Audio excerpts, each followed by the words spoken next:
Bienvenue sur la chaîne ATD Avignon, Église Réal Panier. Nous souhaitons que ce message t'encourage. Très bonne écoute. Bonjour à chacun, vous m'entendez?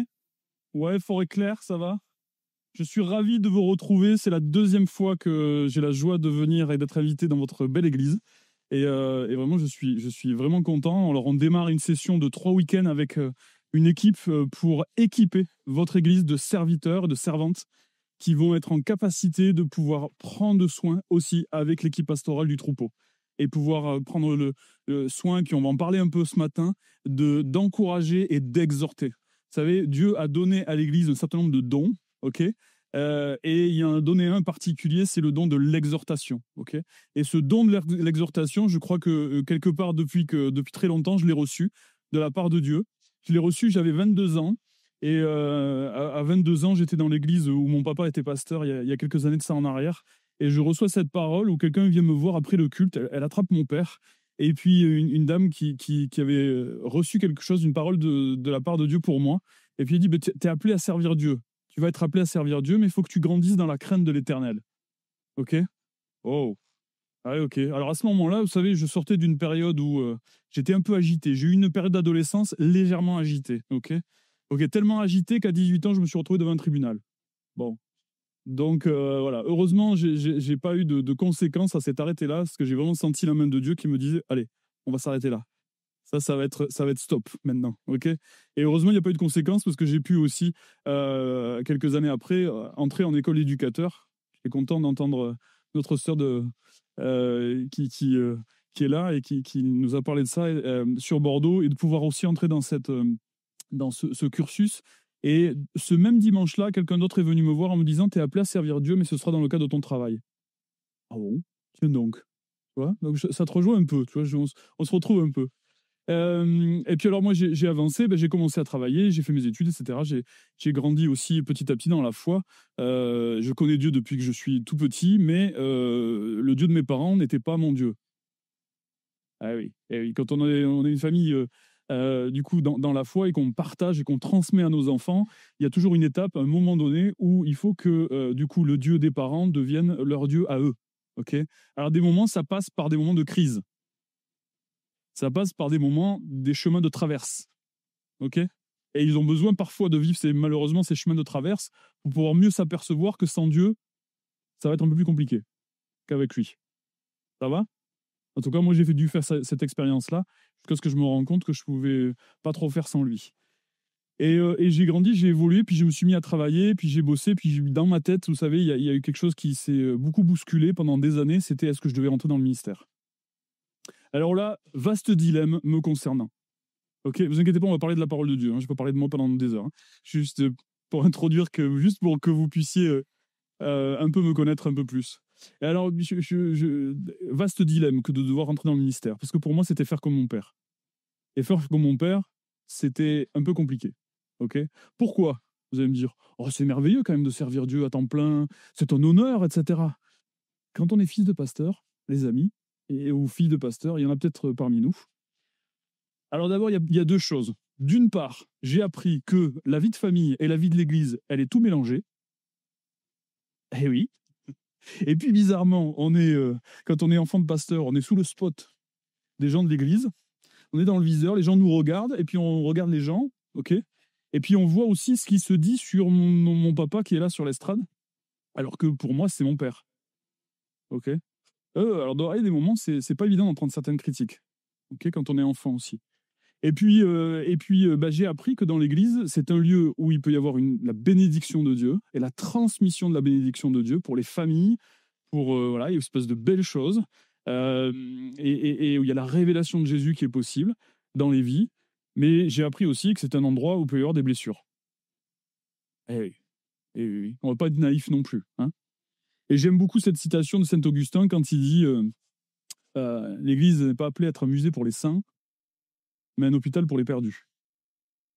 Et dans mon cœur, depuis ce moment-là, brûle, et depuis que je suis tout petit, quelque part, brûle aussi un fardeau et une vision pour équiper, former et pour encourager l'Église aussi à faire en sorte que ce soit surtout un hôpital spirituel qui prend soin de ceux qui souffrent, qui prend soin de ceux qui souffrent parmi nous, sous un aspect très souriant. Tout va bien, c'est dimanche, mon frère, ma sœur, on se fait des câlins, on est content de se retrouver ensemble, mais derrière, vous ne savez pas ce qu'il y a au fond des cœurs. Et je pense que certains d'entre vous, vous cachez de profondes blessures, vous cachez de profondes, une certaine amertume parfois, vous cachez aussi une certaine tristesse, ou parfois une rage qui est là. Mais par un vernis de religiosité, des fois on met un voile là-dessus. On est tous comme ça, hein. Moi aussi parfois. Ok. Et je vois bien que parfois ça prend aussi un hôpital spirituel des soignants. Ça demande des soignants. Vous êtes d'accord? Eh bien les soignants, il faut les former. On n'y va pas, on ne s'improvise pas soignant. Ok, moi si je vais dans un hôpital du jour au lendemain et que je me commence à faire des soins infirmiers, il y a de fortes chances que je me fasse virer. Ok, ce qui serait plutôt normal. Exercice illégal de la médecine. Ça va? Mais alors du coup, on pense que dans l'Église, la relation d'aide, les soins pastoraux, conseiller quelqu'un, etc., on n'a pas besoin de formation, tout le monde peut le faire. Alors oui, tout le monde peut apporter une parole de bénédiction, une parole d'encouragement, ça c'est sûr. Par contre, il y a des niveaux après, où si on veut aller un peu plus loin, il faut peut-être aussi affûter nos outils. Et c'est ce qu'on va faire pendant 3 week-ends avec toute une équipe, on va essayer d'affûter nos outils. Et le meilleur des outils, les amis, que vous avez pour servir Dieu, c'est vous-même. C'est vous-même. Donc c'est celui-là qu'il faut commencer à affûter. Ok? Puis on va en parler ce matin. On va parler d'un truc là qui s'appelle au milieu là, dont la Bible parle. On appelle ça le cœur. Le cœur. Le centre de toute chose. Ok? J'ai vraiment à cœur ce matin, en tout cas, de pouvoir vous partager aussi un message de la part de Dieu qui nous vient d'un psaume de David. Sonde-moi, ô Dieu, et connais mon cœur. Sonde-moi. Cette prière de David. Alors, Cédric l'a dit, je suis pasteur à l'église Momentum, et donc je suis rentré dans le ministère sur le tard. En fait, il n'y a que depuis quelques années, parce que j'ai beaucoup lutté, vous avez compris, avec Dieu. Et puis Dieu aussi a eu la victoire, et il m'a amené à servir Dieu dans ce contexte-là, mais dans un contexte spécifique où je peux faire ce que j'aime faire, et ce que je sais faire, et ce à quoi je suis appelé. Ça va ? Voilà. Et donc, et ça, c'est une grâce pour moi de pouvoir avoir trouvé ce contexte-là pour pouvoir donner ce que j'ai à donner. Et donc, à l'église Momentum, je suis responsable des soins pastoraux, de la relation d'aide. Et alors, on développe, on fait beaucoup de rendez-vous tous les mois avec une équipe. Donc, j'encadre aussi une équipe. Et puis, on est 7-8 personnes et on fait à peu près 60 rendez-vous par mois en moyenne. Parfois des couples aussi. Et puis on travaille aussi des fois avec des professionnels à l'extérieur de l'Église. On essaie aussi de mettre en lien quand les réponses de l'Église ne suffisent pas. Ok, corps, âme et esprit.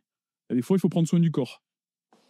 Ok, parfois, il faut aller prendre des soins de l'âme un peu plus profondément. Ok, et là, il faut des professionnels pour ça. Ok, donc voilà ce que je fais. Puis on développe aussi des temps de séminaire, des temps où on permet à des gens de venir parler, là, le prochain qu'on va faire bientôt, qu'on est venu faire ici il y a quelques temps, sur les émotions et la maturité spirituelle. Et puis, on a développé aussi un autre séminaire sur les abus et les situations d'abus, parce qu'on s'est rendu compte qu'un rendez-vous sur 2, c'est des histoires d'abus. Des abus relationnels, des abus sexuels et des abus spirituels. OK ? Et qu'on peut rester très abîmé pendant très longtemps, pendant des années, avec des traumatismes qui sont là, et pas encore complètement guéri. Sonde-moi, ô Dieu, et connais mon cœur. Et ma prière pour vous ce matin, et pour moi aussi, c'est que Dieu vienne encore révéler ce qui a besoin de l'être dans nos vies. Amen. Parce que nous avons tous besoin, chacun pour notre part, même si nous sommes dans une saison de calme et de tranquillité. Ok ? Ouais, ça va, en ce moment, ça va bien. Le au boulot, ça va. À la maison, ça va. À l'église, c'est pas trop mal, ok. Même si Cédric, des fois, bon, mais on le supporte, on l'aime quand même. Mais vous voyez, mais voilà. Et donc tout va bien. J'ai pas besoin de plus, ok. Je vous encourage, les amis, à avoir soif de plus, avoir soif d'une nouvelle révélation, avoir soif de pouvoir faire un pas supplémentaire avec Dieu. Dieu n'en a pas fini avec chacun d'entre vous. Vous le croyez ? Dieu n'en a pas fini. Il ne faut pas attendre d'avoir des problèmes pour chercher la face de Dieu et chercher à ce qu'il vienne révéler ce qu'il y a au fond de nos cœurs. Je cherchais une illustration pour démarrer ce message et j'en ai trouvé une. Vous savez, attention, des fois, il y a des prières qui sont dangereuses. Je dis à Dieu, donne-moi une illustration, etc. Je pensais à ça, sonde-moi. Vous voyez, on va parler de tout ce qui est caché un peu dans nos cœurs, okay, et que Dieu veut mettre en lumière. Alors, je cherchais une illustration. Alors, je me suis dit, bah, tiens, je vais parler d'une histoire mécanique, de voiture. Vous savez, des fois, on roule avec des voitures et puis on s'en aperçoit pas. Mais dans la voiture, tu vois, on peut faire 100 000 km, mais il y a des pièces usées. Il y a une pièce usée. Alors, la pièce usée, ça va parce elle est compensée par d'autres pièces qui tiennent un peu, vous voyez? Mais on va faire 50, 60, 70, 80. On va rouler avec un moteur qui tient à peu près la route. Mais il y a une pièce d'usure dedans qui commence à contaminer les autres pièces. Vous connaissez ça? Ok. Et on s'en aperçoit pas. On s'en aperçoit pas. Alors, je dis que cette prière, elle est dangereuse, et cette demande à Dieu, elle est dangereuse, parce que je dois vous avouer quelque chose. Cette semaine, lundi, mardi, mercredi, j'étais à Nantes. Mercredi soir, en rentrant de Nantes pour aller sur Bordeaux, et j'ai pris l'avion pour venir jeudi soir. Je suis rentré en voiture de Nantes, et je suis tombé en panne sur l'autoroute. Merci Seigneur de me faire éprouver ce dont j'allais vous parler ce matin. Et en fait, je me suis rendu compte aussi que depuis quelques jours, ma voiture commençait, parce qu'il fait un peu plus chaud, donc je roule un peu plus les fenêtres baissées, il commençait à faire un bruit un peu bizarre. Vous voyez? Mais bon, j'y ai pas trop prêté attention. Mais j'avais un signal quand même. Il commençait à me dire, tiens, il y a un truc là au niveau de l'usure. Et le moteur, poum, terminé. Défaut moteur sur l'autoroute. Terminé, je suis rentré très tard, ça a été très compliqué, voilà. Donc, ma voiture aujourd'hui, elle est à Niort, dans un garage, je sais pas trop quand est-ce que je vais la récupérer. Vous voyez, parfois aussi dans nos vies, comme ça, on avance, on marche, on fonctionne, vous fonctionnez tous, ok? On fonctionne. On fonctionne des fois avec des pièces d'usure, des pièces usées, des pièces abîmées, qui sont cachées au fond de nos cœurs, ok? Et parfois, il peut y avoir des pannes, il peut y avoir des moments un peu difficiles, ok? Où du coup, il y a une situation, une relation, un contexte qui fait que, hop, ça va ressurgir. Ça va ressurgir des fois par le corps, ça va ressurgir par nos émotions, ça va ressurgir dans des conflits, ça va ressurgir dans des moments où on va dans de la dépression, ça va ressurgir à des moments difficiles. Ok? Et je crois que c'est bizarre parce que je dis ça souvent aux gens que je rencontre et que j'accompagne. C'est vrai que ça pique hein, quand on y est dedans. Hein. Ça fait mal. C'est pas évident. On est OK. Mais c'est aussi une opportunité. C'est aussi une occasion que Dieu vienne révéler à mon cœur, à mon âme, ce qui est caché, la pièce d'usure qui est là, qui est abîmée et qui a besoin d'être changée et transformée, les amis. Sonde-moi, ô Dieu, le psaume 139, verset 23, et pénètre mon cœur. Pénètre mon cœur. Examine-moi. C'est une demande de David. Examine-moi. Viens me faire un IRM à l'intérieur de mon cœur. Viens me faire une radio et pénètre mes pensées, celles qui me bouleversent particulièrement. Considère si je suis sur le chemin du mal. Et littéralement, ça dit, considère si je suis sur un chemin de fatigue. Il y en a qui sont sur un chemin de fatigue en ce moment Petit peu beaucoup des fois. Et dirige-moi où? Sur la voie d'éternité. C'est à ça qu'on est tous appelés. Dirige-moi, c'est ça le but, c'est ça la finalité. Dirige-moi sur le chemin de l'éternité. C'est vers ça qu'on va. Mets-moi à l'épreuve, le texte dit, il y a d'autres traductions qui disent, mets-moi à l'épreuve et connais mes pensées. Et l'épreuve, elle révèle mes pensées. Elle révèle mes croyances, elle révèle ce qu'il y a au fond de mon cœur. Et l'épreuve, elle a la fonction de faire ressortir parfois, quand je vis une épreuve, ça vient faire ressortir mon état d'insécurité. Ok? Ça vient faire ressortir, ça vient libérer mes mécanismes de survie aussi, l'épreuve. Parfois, quand je vis une épreuve, je peux être un peu agressif, plus agressif que d'habitude. Parfois, lorsque je vis une épreuve, je peux être un peu plus dans le contrôle, essayer de tout maîtriser. Ok? Ou alors, je vais au contraire être complètement effondré, dans la culpabilité, etc. Ou alors, je vais m'isoler. Je vais me mettre dans ma grotte. Je vais me couper des autres. Je vais me couper de la communion fraternelle. Ok? Parfois, on a tous des façons de réagir à l'épreuve. Ok? Moi, je vous avoue que jeudi soir, quand j'étais en panne, ma réaction, vous le direz pas, hein, ça reste entre nous, c'est là, j'ai râlé.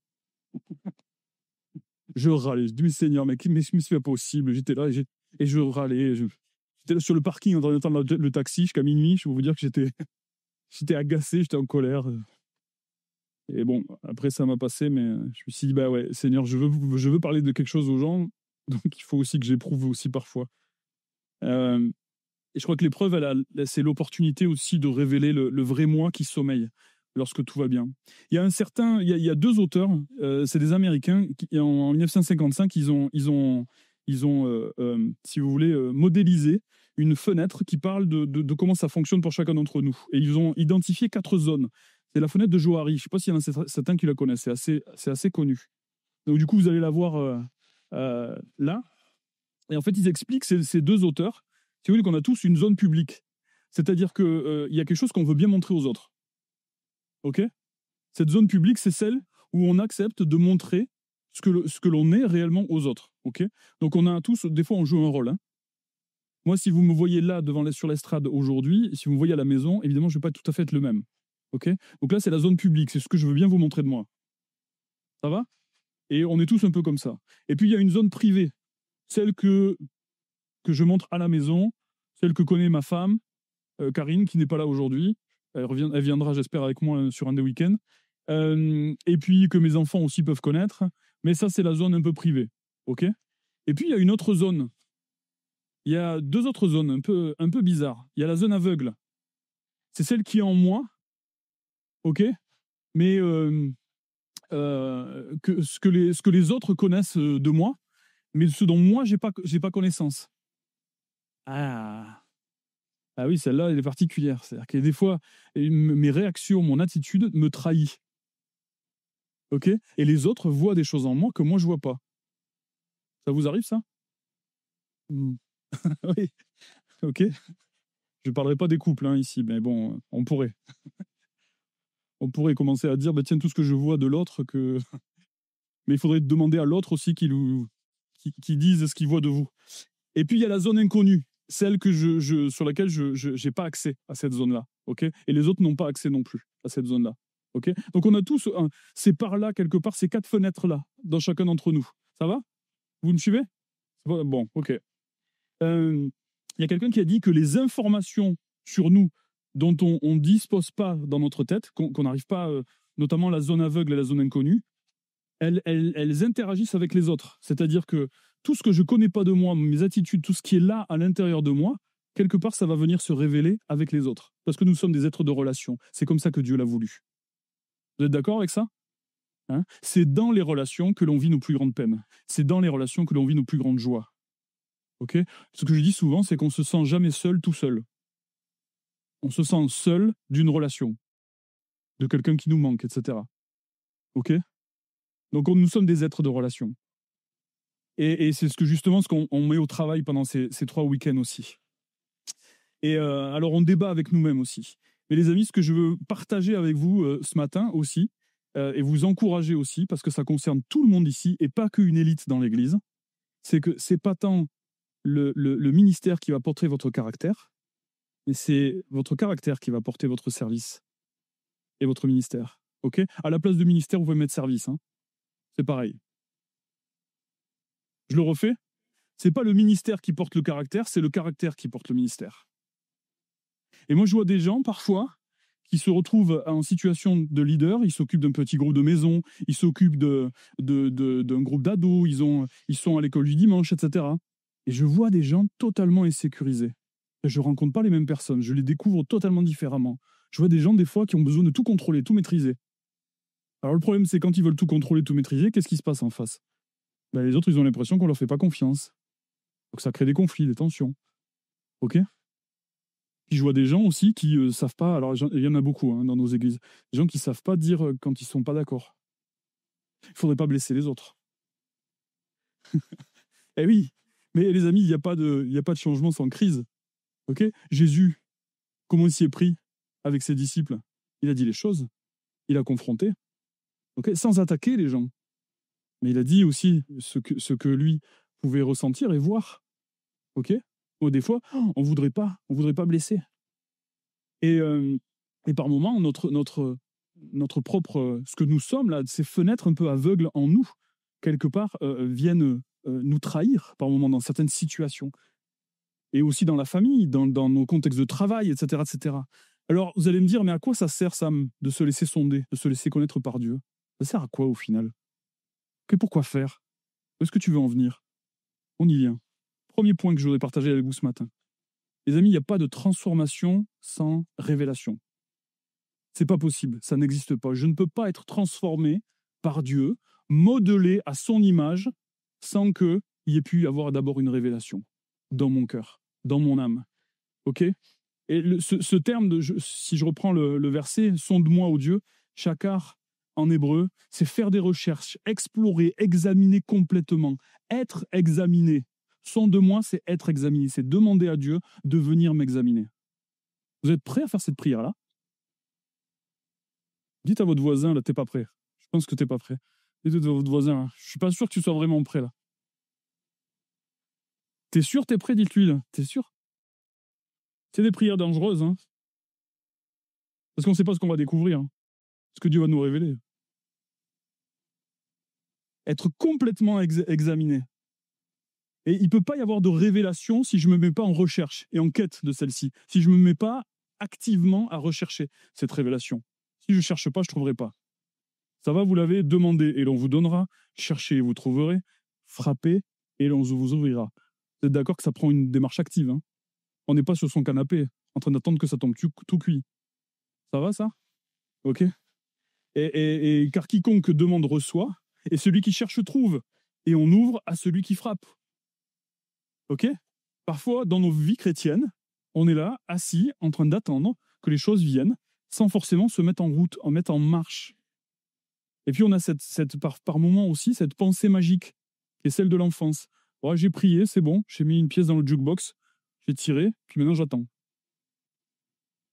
C'est pas des fois exactement comme ça que ça se passe. Ok ? Par moments, ça va prendre des défis, ça va prendre aussi des mises en route, ça va prendre aussi d'aller oser parfois se réconcilier, tenter de se réconcilier avec quelqu'un, ça va prendre aussi de demander de l'aide. Ouh, on n'aime pas ça, demander de l'aide. On n'aime pas, hein. On voudrait en référer à Dieu seul. Eh oui, mais alors dans ce cas-là, pourquoi Dieu a créé l'Église ? On va y revenir. Je ne vais pas trop vite. Peut-être que je vous mets au défi, alors pas ici, hein, mais peut-être à la maison. Peut-être vous oseriez poser cette question à quelques personnes proches de vous. Peut-être pas une seule, à deux ou trois, mais des personnes de confiance. Une question importante. Si Dieu devait changer quelque chose en moi, d'après toi, ce serait quoi ? Ouh. Est-ce que Cédric, tu te sentirais de demander à Soraya, d'avoir le défi de demander à Soraya, si Dieu devait changer quelque chose en moi, d'après toi, ce serait quoi ? Alors évidemment, vous faites ça avec des gens de confiance, hein. Faites pas avec n'importe qui, ok ? Mais vous voyez, si on veut aller à la découverte des fois de cette zone un peu aveugle là, ça peut être intéressant d'aller voir ce que les autres voient que moi je vois pas. Ah, ça va piquer un peu, hein, mais ok. Puis laisser Dieu aussi me dire, bah, ok, montre-moi Seigneur, montre-moi ce que je ne vois pas, parce que j'ai besoin aussi que ça vienne confirmer quelque chose qui vient de toi, d'accord ? Ça veut pas dire que l'autre a la vérité absolue, juste aussi que ça doit venir se confirmer à la lumière des Écritures. Tout ça doit être confirmé par la parole de Dieu. Ça va ? Moïse. On va faire un petit arrêt sur Moïse. Moi, j'aime bien ce personnage-là, parmi d'autres aussi. Et on voit dans Exode 29, on voit qu'il est, c'est la deuxième fois, vous savez, qu'il monte sur le mont Sinaï. Et cette deuxième fois où il monte sur le mont Sinaï, qu'est-ce qui va se passer ? Il va redescendre, et puis le texte va nous dire qu'il ne savait pas que la peau de son visage rayonnait. Waouh !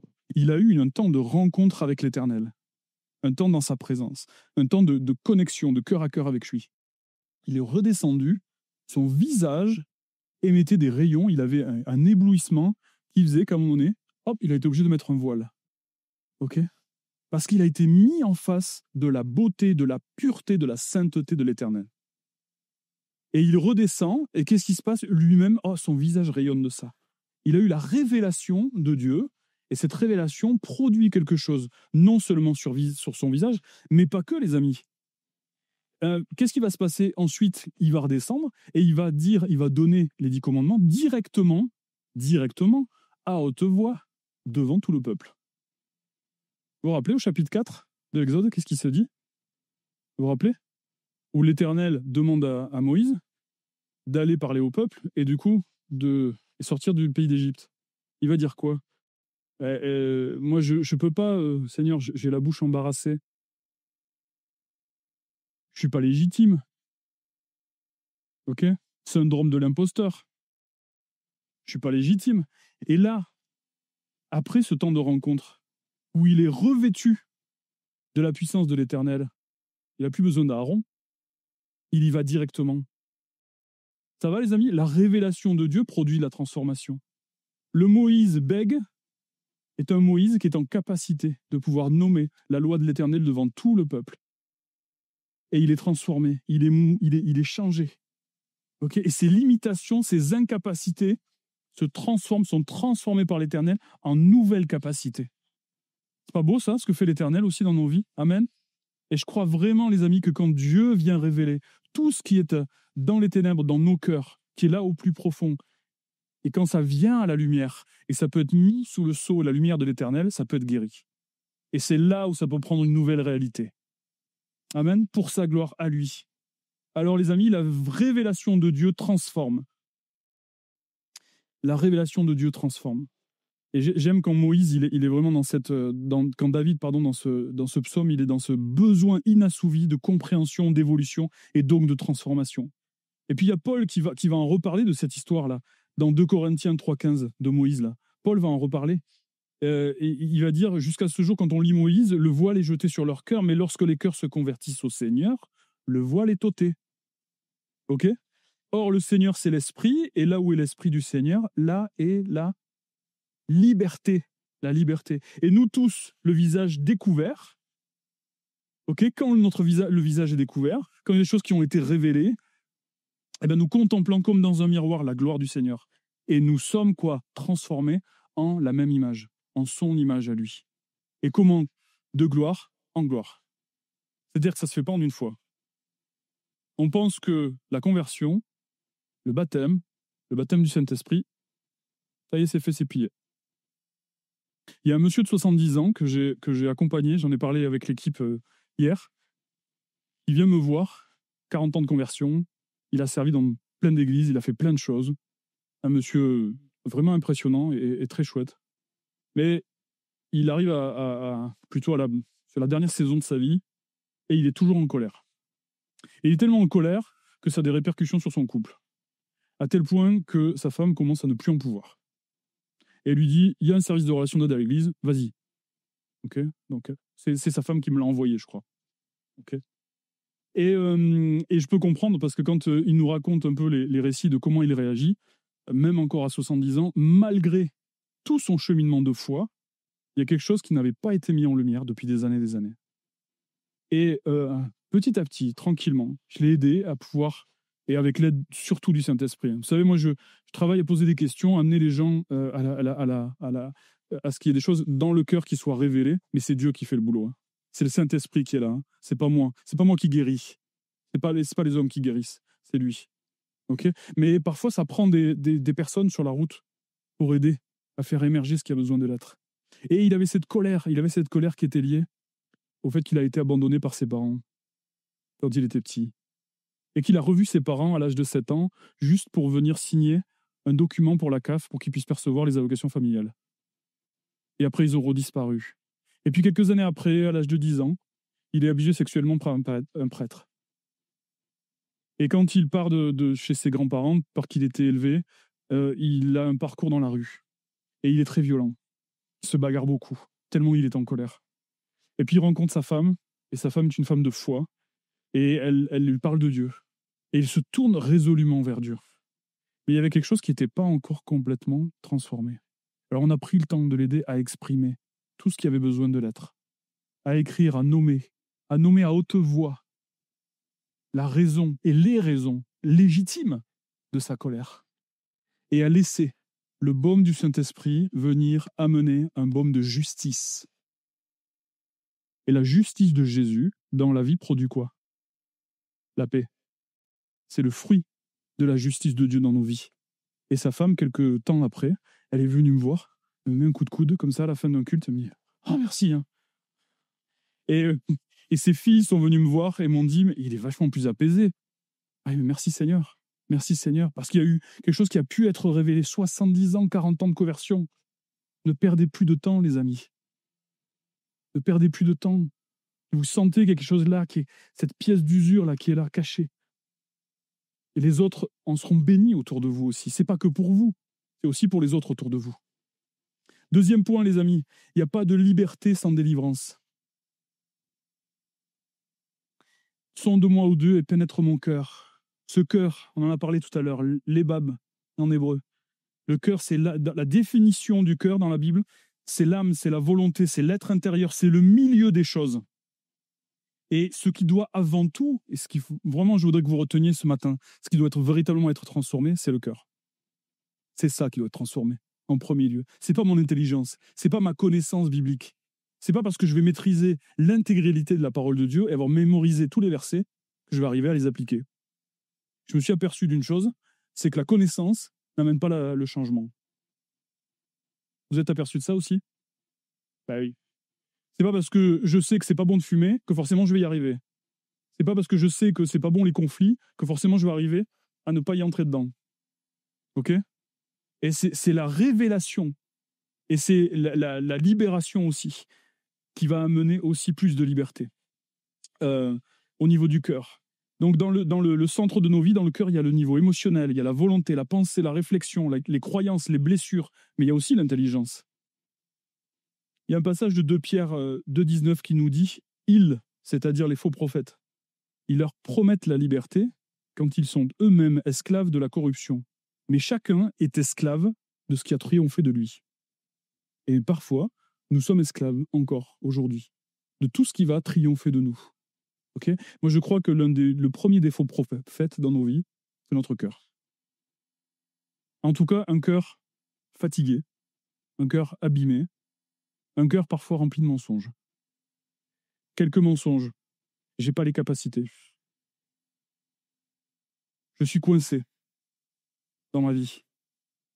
C'est de ma faute. Ou alors, un autre mensonge, c'est tout de la faute des autres. Un autre mensonge, on me veut toujours du mal. Il y en a qui pensent ça des fois. Ou à tout moment, il y a une catastrophe qui peut arriver. Tu sais, comme les enfants qui ont été victimes des violences conjugales. Vous savez, les enfants qui ont vécu des violences conjugales. C'est des enfants, ils sont là, ils ont même du mal à réfléchir. Après, ça les ralentit dans leur processus d'apprentissage. Et qu'est-ce qui se passe après à l'âge adulte? Eh ben, ils ont l'impression qu'à tout moment, il y a une catastrophe qui peut arriver. Il y a de la violence qui peut surgir. Ça fait des adultes anxieux, en survigilance, tout le temps. Un autre mensonge, c'est jamais assez bien. Moi, des fois, j'ai pu recevoir des messages comme ça. T'as eu 12, t'aurais pu avoir 13. Jamais assez. Mais j'ai même cru que dans ma relation avec Dieu, fallait que j'en fasse assez aussi. Pendant longtemps. Avant de comprendre véritablement, au fond de mon cœur, ce que c'était que la grâce. C'est-à-dire se savoir aimer sans rien avoir à faire. Rien avoir à prouver à qui que ce soit. Là, sur votre chaise, vous êtes validé. Vous êtes aimé. Vous êtes apprécié à votre juste valeur. Sans rien avoir besoin de prouver à qui que ce soit. Ce n'est pas les œuvres qui sauvent, les amis. Ce n'est pas la quantité de prières, ce n'est pas le nombre de réunions auxquelles vous allez assister qui va véritablement vous sauver. C'est sa grâce, et sa grâce seulement. Tout ce que nous faisons dans l'Église, tout ce que nous faisons autour de nous, n'est que le résultat de l'amour de Jésus déversé en nous. De l'amour de Dieu déversé par Jésus en nous, et qui déborde, et qui va déborder. C'est la vérité qui nous rend libres, elle nous affranchit. Et parfois on a besoin que Dieu vienne révéler, parfois aussi la vérité de nos cœurs. Jacob, si je devais prendre un autre exemple aussi, il a été frappé à l'emboîture de la hanche. Je me suis demandé pourquoi est-ce qu'on a ce détail. En quoi c'est utile? Vous connaissez Jacob, hein? Lui, sa croyance à Jacob, c'était quoi depuis tout petit, hein? Sa croyance à Jacob, c'est si tu veux réussir dans la vie, il faut s'en donner les moyens. Alors, il a été aidé un peu par maman, qui certes avait eu la révélation de Dieu. Mais par contre, Dieu ne lui avait pas demandé de ne pas en parler à Isaac et de faire comme elle a fait. Ça va? Ok, donc elle a sa part de responsabilité aussi. Et alors du coup, il va faire quoi, Jacob? Ok, sa croyance, c'est si tu veux réussir dans la vie, il faut t'en donner les moyens. Ou encore, Jacob, c'est la fin justifie les moyens. Ok? Et je ne suis pas étonné que lorsqu'il a combattu avec l'ange de l'Éternel, au gué du Jabbok, il va combattre. D'ailleurs, le texte ne nous dit pas qu'il a combattu contre l'Éternel. Il a combattu avec. Pourquoi? Parce que c'est pas contre l'Éternel qui se bat. C'est contre lui-même. C'est contre lui-même qu'il va se battre. Et il est frappé à un endroit qui fait que tout le reste de sa vie, vous vous rappelez, à l'époque, c'était des familles de nomades. Il n'y avait pas de voiture, pas de vélo électrique, pas de trottinette électrique à l'époque. Tout le reste de sa vie, Jacob, il ne pouvait plus s'appuyer sur ses propres forces. C'est comme si c'était le souvenir, quelque part, tout le reste de sa vie, de la façon dont il avait fonctionné, qui faisait que là, à un moment donné, c'est stop, quoi. On arrête là. On arrête, et puis ah ben oui, rappelle-toi. Et à chaque fois qu'il devait appuyer son pied, alors je ne sais pas si c'était la gauche ou la droite, mais bon, ok, il devait bien se rappeler ce moment-là. Ok. Et je crois vraiment, les amis, j'ai noté ça aussi, c'est que c'est dans l'acceptation de la défaite, parfois, que je suis délivré. C'est paradoxal, c'est dans l'acceptation de la défaite que je suis délivré. C'est Paul qui va le dire aussi, il va le confirmer, c'est quand je suis faible que je suis fort. Parce que dans ma faiblesse, la puissance de Dieu peut se révéler. Dernier point, puis je vais appeler les musiciens à nous rejoindre. Je crois qu'il n'y a pas d'accès à l'éternité sans guide. Jésus est le chemin. Nul ne vient au Père que par lui. Ok? C'est notre guide. Vous êtes d'accord avec ça? Ok. Alors, si c'est notre guide, dans ce chemin entre la terre et le Père, je crois aussi que parfois, comme il a créé comme il est, il a mis des guides aussi sur notre route. Ok? Il a mis nos pasteurs, qui peuvent être des guides par moment. Il a mis des amis. Il a mis des gens qui sont venus nous parler de Dieu pour la première fois. Ok? Puis parfois, dans son église, il peut mettre aussi sur notre route des guides qui vont nous aider à venir révéler, mettre en lumière ce qui a besoin de l'être. Quand au moment j'ai des défis dans ma vie et j'ai besoin de venir parler à quelqu'un. Sonde-moi, ô Dieu, pénètre mon cœur, examine-moi, yada, en hébreu. Et yada, c'est se rendre connu, se laisser connaître. Et il y a une notion dans ce terme-là, il y a la notion de confesser, reconnaître et avouer. Confesser, reconnaître et avouer. Jacques 5,12 va nous dire « Confessez donc vos péchés les uns aux autres et priez les uns pour les autres, afin quoi? Que vous soyez guéris. » Amen. Il n'y a pas de guérison sans confession. Et parfois, ça prend un guide pour pouvoir aussi se confesser. Je ne vais pas me confesser tout seul dans ma chambre. Je peux me confesser à Dieu, et c'est déjà une première étape. On est d'accord. Et parfois, j'ai besoin d'avoir un vis-à-vis. J'ai besoin d'avoir quelqu'un qui va entendre ma voix. Quand ce monsieur dont je vous ai parlé, juste un petit peu baisser le son, quand ce monsieur dont je vous ai parlé a nommé à haute voix ce en quoi il a été blessé, il a pu entrer dans un chemin de pardon. Mais pendant 40 ans, il ne l'avait pas fait. Et ça prend de confesser, de dire à haute voix en quoi réellement j'ai été blessé, abîmé, en quoi j'ai pu être injustement traité parfois. J'ai le droit à ma colère. J'ai le droit à ma colère, j'ai le droit à mes émotions, j'ai le droit à ma tristesse. Ok? Vous avez entendu comme moi ce genre de petite phrase. Un chrétien triste est un triste chrétien. Non. Une église qui accueille la tristesse. C'est une église qui permet la consolation. Une église qui refuse la tristesse, c'est une église qui va enfermer les gens dans le deuil. Vous avez le droit à votre tristesse, les amis. Et je prie pour une église d'Avignon qui sont en capacité d'accueillir aussi parfois cette tristesse, d'accueillir même vos colères. Vous êtes responsable de qu'est-ce que vous faites de votre colère, on est bien d'accord. Ça ne justifie pas tout. Mais vous avez le droit aussi. Vous avez le droit d'avoir peur dans la vie. C'est OK. Dieu le comprend. Mais ne cherchez pas votre sécurité dans vos accomplissements. Cherchez votre sécurité en lui. Parce qu'il est le seul capable véritablement de vous sécuriser, de vous rassurer. Il n'y a pas de crainte dans l'amour. Parce que l'amour parfait bannit la crainte. Ok, mais la crainte bannit l'amour aussi.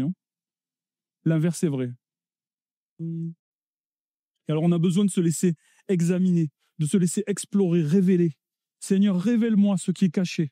Parce que je ne vois pas moi-même. Montre-moi jusqu'aux profondeurs de mon âme, afin que je puisse vivre dans ta lumière. Dans ta lumière.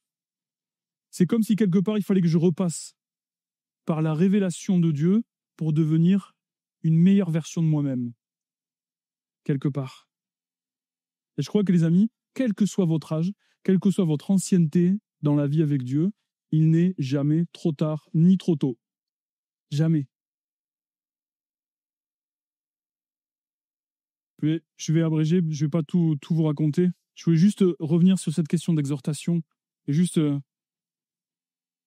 savez, dans la Bible, parakaleo, ce terme qui parle de la dimension de l'exhortation, c'est dans ce qu'on trouve dans Romains 12. Romains 12, c'est les 7 dons qui ont été donnés à l'Église. Ok ? Et le don d'exhortation dont je vous ai parlé au départ, parakaleo, ce don, il nous parle dans le Nouveau Testament, on le retrouve 29 fois sous le terme de consolation. Consoler. 29 fois. 14 fois exhorter. Et on le retrouve 43 fois supplier, encourager, persévérer. Waouh! Vous êtes prêts? Prêts à ça? À demander aussi l'aide de Dieu, les ressources de Dieu pour continuer à persévérer avec ceux qui souffrent, ceux qui vont pas bien, et les encourager? Et parakaleo, ça veut dire aussi littéralement appeler à son côté, appeler à son aide. Il y a une sorte d'orgueil spirituel parfois dans nos vies, c'est qu'on pense qu'on a à en référer qu'à Dieu seul. Et je crois fondamentalement que si Dieu a pourvu à l'Église en donnant ces dons-là, c'est parce que nous en avons besoin. Et que parfois ça prend des guides, des amis, des hommes, des femmes, qui se lèvent et qui sont en capacité de prendre un temps d'écouter, d'accueillir avec grâce, sans jugement, et de consoler, d'aider à réparer. Une parole de grâce qui répare, une parole de bénédiction, une écoute attentive. Ou pas, je suis entré sur mon portable en train de regarder en écoutant l'autre. Une parole attentive. C'est comme si j'étais quelque part le relais de Jésus sur cette terre. Parce qu'il nous a donné son ministère. Le ministère de la réconciliation. C'est vraiment ce qui brûle sur mon cœur. Les amis, on va se lever tous ensemble.